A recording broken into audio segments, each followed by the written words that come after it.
अपने गुस्से को काबू करो। एक गुरुकुल में नित्य ध्यान करने का नियम था। साधना करने के बाद अपनी प्रगति अपने गुरु को बतानी पड़ती थी। एक नए लड़के को ध्यान करने में बहुत मुश्किल हो रही थी।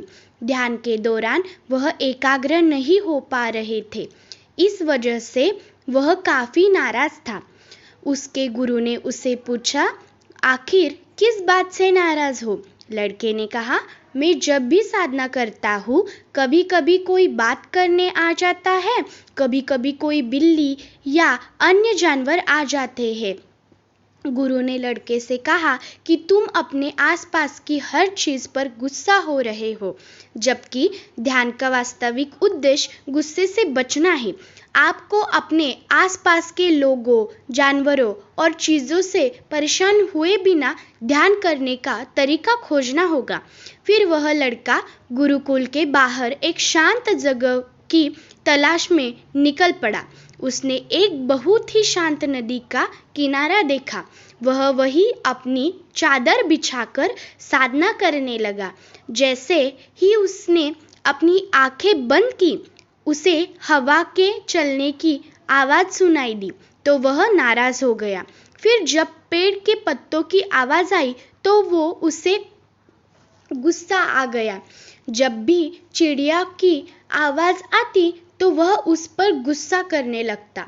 उसने सोचा कि नदी के तट पर बड़ी अशांति है, क्यों न मैं नदी के बीच में जाकर साधना करूं।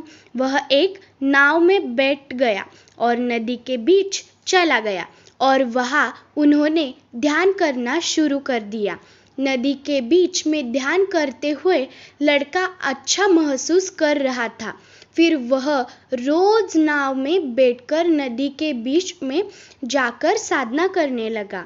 अब वह खुश था कि कोई उसे परेशान नहीं कर रहा था और वह ध्यान करने में सक्षम है।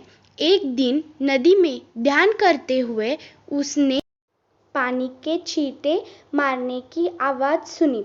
जब उसने अपनी आंखें खोली तो उसने देखा कि एक बड़ी सी नाव उसकी ओर आ रही है।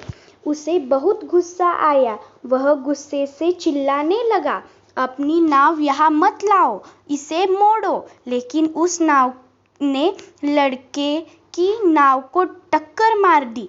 लड़का गुस्से से लाल पीला हो गया, लेकिन जब उसने उस बड़ी नाव में देखा, वहाँ उसमें कोई नहीं था।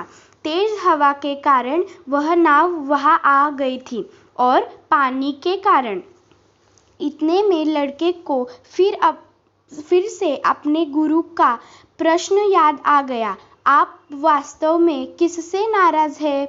लड़का समझ गया कि वह लोगों या स्थिति के कारण गुस्सा नहीं हो रहा है, बल्कि यह अपनी ही प्रतिक्रिया पर आ रहा था। इसके बाद लड़का फिर से गुरुकुल के अंदर साधना करने लगा, जहाँ पहले की तरह शोर शराबा होने लगा, लेकिन वह अब उस शोर को एक खाली नाव की तरह समझने लगा था। इस कहानी से हमें सीख मिलती है कि अपनी मर्जी के बिना कोई भी चीज़ आपको गुस्सा नहीं दिला सकती। अगर कोई चीज़ आपको गुस्सा दिलाती है तो उसे एक खाली नाव की तरह ट्रीट करें। धन्यवाद।